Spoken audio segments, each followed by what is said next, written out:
ఆయన వెంబడించే వరకు ఆయన ఒక ఒక ఒక చిన్న దాన్ని ఏమంటారు డిస్క్లైమర్ ఇచ్చాడు. ఏంటంటే, నన్ను వెంబడించేవాడు తన సిలువను ఎత్తుకుని వెంబడించాలి. తన్ను తాను తృణీకరించుకొని తన సిలువను ఎత్తుకుని నన్ను వెంబడించాలి. నీ భారము నువ్వు ఎత్తుకొని నువ్వు వెంబడించాలి ఆయన్ని.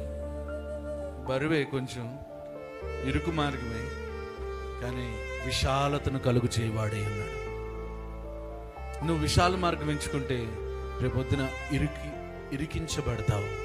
లోకంలో అగ్ని ఆరదు, పురుగు చావదు, లాంటి పరిస్థితిలో ఉండవు. అదే ఈ ఇరుకు మార్గం, ఇరుకు ద్వారం.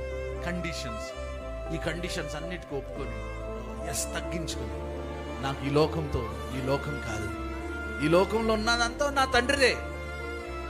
కలర్స్ నీ ఇష్టం, నో ప్రాబ్లం, కానీ నీ విజన్, నీ టార్గెట్ దేవుడై ఉండాలి. దేవుని వెంబడించువాడు అయినా